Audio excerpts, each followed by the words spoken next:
Welcome to another episode of The Brand Called You, a podcast and podcast show that brings you leadership lessons, knowledge, experience, and wisdom from thousands of successful individuals from around the world.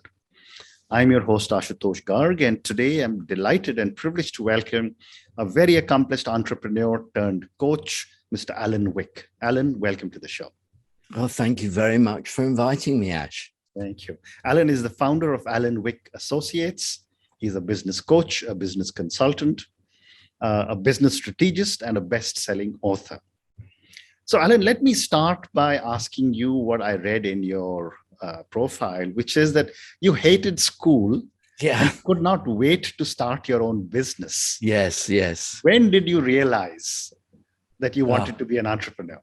In really when I was very young, because I was born into an entrepreneurial family. Both parents, grandparents, aunts and uncles, all were in business. And so I just absorbed all the excitement, what seemed like the excitement of business from a time I was born. So I found school really boring, just sitting there, watching teachers with chalk on a board.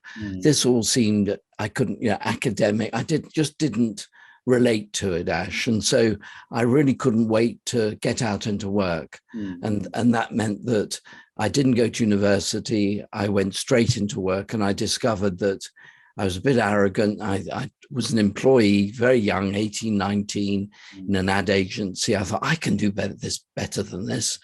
And then I tried one other job. It was a computer programmer at a big company. I'm sure I can do something on my own. And I was very lucky that I had a love of music, and I spotted an opportunity to start a business. And my father backed me with what was then a few £1,000s to start a business. So it was from a very early age. Wonderful. And what was your first business when you said you were in your love for music? It was a business that rented PA systems to touring bands. Wow. So the big speakers that are used for concerts and so on. And it was something that had just come naturally from rehearsing in a rehearsal studio with my then band, trying to be a pop star, which didn't work. But I got friendly with the owner of the rehearsal studio, and I noticed that these bands were coming in, were all complaining about their PA systems not being good enough, the sound not being good enough. And that's why I thought, there's an opportunity here. Fantastic. And from your first venture, what were some of your learnings? Cash flow. Okay. That was a big learning. My father was still alive, and he was my mentor. Yeah. And it was a business that required a lot of capital investment. So we had to spend money buying these huge PA systems and then renting them out. But it was a cash negative business. I mean, I'm using language that I understand now, but at the time I didn't. So I noticed that I remember one month we were going to have not enough money in the bank to pay the employees. And it came as a shock. So I went to see my father, and he said, "Can I see your monthly management accounts?" I said, "What? What do you mean monthly management accounts?" And I'll never forget his face, Ash. He looked at me with horror and he said, "What? You mean you're not tracking your cash flow?" I said, "No, I needed to." So that was my first lesson. And he was there to pick up the pieces, and he helped, and we got through it. Fantastic. And then, tell me a little bit about your journey from being an entrepreneur to a coach, which I'm assuming you started as Alan Wick Associates. Yeah, that was really by accident. By that time, the early noughties, I'd built up 5 different companies, sold them. I'd bought one of them back without doing due diligence. I got the backing of a big venture capital company, a bank. It was a lot of money. And I discovered that the company that was one of my early creations was in bad trouble, but I didn't really know that until I got into it. So there was a 4-year turnaround process, And I'd never done a turnaround before, and I sold it again. And I really wanted to just take it easy for a year or two. And then a friend said to me, by the way, have you got a few hours a month and give me a little bit he had a business, come and give me some advice, which I did. And then another friend asked me the same. And I noticed after 6 months or so how much I enjoyed not having the responsibility of running a business. I had 100 employees at my last business and not having to worry about the overhead, and that I was able to communicate my opinion without upsetting people. I could be diplomatic and analyze what was going on in their businesses and help them. And then just naturally, Ash, it wasn't something I planned. It became a business over a year or so. And I ended up at that time with maybe half a dozen clients. And I would call my role at that time more like a non-exec director rather than coaching or consulting. And that's from there. So really, I've been at this 20 years now. Yeah. Amazing. And what are some of the areas that you coach or you work in as a coach? Yeah, it varies enormously. At one end of the spectrum, I'll give you an example of what I'd call a soft return on investment. In other words, I was asked to do something that had nothing to do with making more money, an SME with about 40 employees, a really incredible website developer whose clients were internationally known companies. And the sole owner, an amazing brain, the owner, and he was really doing at that time about 80 hours a week, more or less doing everything, even though he had 40 employees. And he got a threat from his wife. His wife said, darling, I'm pregnant and we're going to have our first baby in 9 months or whatever. And listen, you're going to have to, I want a father for this baby, and you're going to have to stop doing 80 hours, and I want you to do normal hours. So this baby has a father, otherwise I'm leaving. And he took this really seriously. So my job was to try to reduce his time from 80 to 40 hours. That took just over a year, and to delegate to the rest of the company. And the interesting thing, Ash, and this I think is a big learning for all business owners, is the business went on to increase its turnover from 2.5 to 3 million and profits from 500,000 to 750,000, although that wasn't the aim. And the best part of that project was getting an email from his wife saying, thank you for giving me my husband back and my baby a father. So that's at the softer end. At the harder end, where you can count the money, etc., is a couple that had built up an engineering business over 25 years. They got it to 5 million turnover, 1 million in profits, and they wanted to retire. And my job was to prepare the company for sale, prepare the management for succession, and talk them through that. They'd never done any mergers or acquisitions. So they also had a figure in mind that of £8 million valuation for the business. And at the time I met them, they were valued at 6.5 at best. So it was a 2.5 year project. And at the end of it, I helped them sell the business for £10.5 million. And so that's another end of the type of work I do, and everything in between. Wow. And when I was reading about you, Alan, it was amazing when I read that you decided to support entrepreneurs after you had a health scare. Tell me a little bit about this, and then we'll talk about how you support entrepreneurs. Okay. I'd been supporting entrepreneurs really from the beginning, from the early noughties. The health scare was in 2016 when I was alone in my flat in London. My family home is in Sussex, and my right side stopped working just suddenly. Very scary. I managed to get to hospital into accident and emergency, but it took them 10 days to work out why it had happened and what happened. And the learning from that was the 10 days of reflecting back on my life and realizing there are a lot of things I hadn't accomplished, I hadn't done. And the reason I hadn't tried them was out of fear. And that had held me back. And I realized anything can happen any day. that you mustn't take life for granted. Absolutely. And so I made myself a promise. This was before I knew what we knew what the matter was. And the doctors had warned me, worst case, I might not come out of there alive. It could be an aneurysm, could be really serious.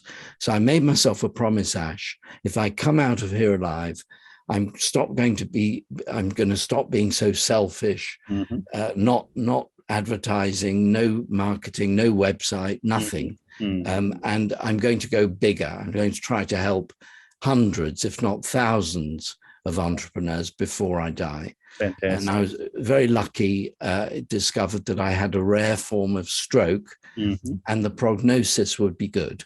And that with work, I would walk again and get my limbs working again, which I did.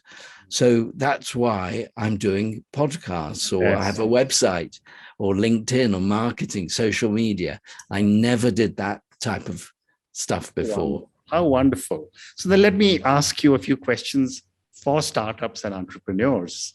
Given the fact that there are so many people you are now supporting, my first question to you would be that should an entrepreneur go solo, or should she or he have a co-founder? As soon as I hear the word should, that's a flag for me. Because the word should, from my point of view, and I realize this may be a bit controversial, everybody may agree, is usually because there's an outside influence. And it may even be an outside influence that is no longer alive. A parent, for example, of shoulds have guilt attached to it as well. So I'd like, if I may, to reframe your question, Ash. Absolutely. And then put it back to what will make that particular entrepreneur happy. What is their route to happiness? What do they want for their lives? If I ask them, what would you love it if? What would be your dream if this happens? And then from there, depending what the dream is, what they want for their lives and their business, I then say, okay, now your options are go alone, get a partner, two partners. Now let's talk about what's needed to achieve their goals. Okay. And my next question to you is that, again, based on the many people you have worked with, what in your understanding is the reason why a lot of startups don't make it? From my perspective, speaking now as a business qualified and trained business coach, there's one word to answer that, and that's capability. So where there are capability gaps or a lack of capability in particular areas, that leads to failure. And here in England, there are 750,000 businesses started up every year, and about, depending on the stats you look at, either 2/3 or 3/4 don't last beyond 3 years. And although you can find, lack of cash or product market fit and make hundreds of reasons, underneath it, in my opinion, is a capability question. Very interesting. And you told me that your first learning in your first entrepreneurial venture was cash flow. You don't think that's a big challenge for startups? Very much so, very much so. And again, it depends on the type of business, the business model, what they want to achieve. So service businesses tend to be a relatively low cost of entry. But of course, a manufacturing business, one is either going to subcontract or may need funding and finance from an early stage. And of course, if it's a SaaS business, software as a service, and they really want to scale fast, that's going to need funding. So it depends is the answer, Ash, on the type of business and the business model. What I am shouting from the rooftops is have control of cash, know ahead of time what is going on with your cash flow. Wonderful. And based on all the support you give to entrepreneurs and wearing your hat as a coach, what are some of the learnings you bring from your entrepreneurial journey to coaching? It's a combination of a coaching approach, which is classically asking questions that help the client realize things for themselves, which is trainable. There are training programs to help people to become qualified and accredited coaches. I'd say that's half of it. I think what I bring, which I've discovered is relatively unusual, is my 25 years of what I call real business experience, building up companies from scratch, nationally and internationally, working in the States and getting a company off the ground there, Japan, exporting around the world, and other service businesses that I've founded and grown, that I often find I'm referring back to that experience, and clients are asking me for advice. What would you do in my shoes? So I then work on a spectrum between coaching and advising, asking questions and giving opinions. And the opinions I'm qualified to do because of my business experience. Interesting. So moving on to another part of our conversation, Alan, you're also an author. Tell me about your book. Sure. I'd love to say I'd written a book, full stop, Ash, but I'm a contributor. Okay. So I'm a contributor to 3 multi-author books. Okay. And this all happened relatively recently in the last 6 months. So the first one is called Visionary Male Leaders. Okay. And this is a really interesting book that was put together by a lovely woman called Sarah Bellerini. And she wants to find what was in common between male leaders that are perspective that might help entrepreneurs. And so that's one. And the second one is called, I feel like advertising here. No. 6-Star Business. Okay. And again, this is a multi-author book. Wow. Men and women, people with very different experiences. And in both books, I'm writing about something that is important to me, which is bringing love to business and having those 2 words in the same sentence. Then most recently, the third one is a book called On a Friday. Oh, wow. Okay. And this is an absolutely beautifully designed book, professionally designed, and it's got a bunch of people who meet on every Friday morning as part of a networking and learning group.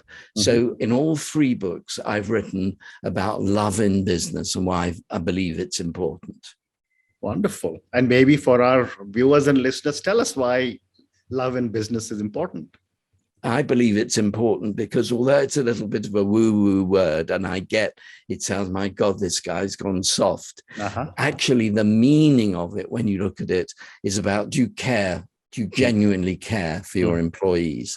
What about the triple bottom line of profit, purpose, planet, people, and so on? So it's all about building businesses with purpose, with a meaning that is deeper than, quote unquote, just making money, and getting a balance between those 2. Right. And that's my philosophy. I'm not saying everyone needs to agree with it, but there are people who are really trying to build businesses for the good, and therefore fine, they need to make money and reinvest in the business. But then what they do for the planet, what they do for their employees, their clients, etc., is all for the good. So it's a mindset. Okay, fascinating. So, Alan, I've got time for one more question. And this is for the many, many people who will listen to us and see our conversation. Based on your amazing life as an entrepreneur from a very young age, to becoming a coach, to supporting a lot of entrepreneurs, to contributing to 3 books on love and business, what would you say are 3 lessons you would want our viewers and listeners to take away from this conversation? I thought about this question. It was a really good question, Ash. And what I've come out with is, firstly, adapting Steve Jobs's mantra of stay hungry, stay foolish. I'm adapting that to stay hungry, stay learning. Yeah. So always be open to that. Find a mentor. Okay. You must have a mentor. Please don't be don't be, I'm going to say arrogant. That might sound a little bit critical, but believing you can do it all. Yeah. Find somebody who's really has been successful, and then you can learn from them. Yeah. And then thirdly, I'm going to say, build a business with purpose. Have a reason. Be very clear why the business exists, other than to make money. And what you'll find is that you'll attract employees, attract clients, customers that are much more emotionally attached to the brand than if you just try to do something just to make money. Fantastic. And on that note, and your amazing advice of stay hungry, stay learning, find a mentor, and build a business with purpose. Thank you so much for speaking to me. Thank you for talking to me about your amazing journey and how I must admire you for having found your purpose in life very early to be an entrepreneur. Thank you for talking to me about how well and how much you're giving back to entrepreneurs. And I'm sure everyone you mentor must be grateful for all the amazing inputs you must be giving to them. Thank you for talking to me about your books.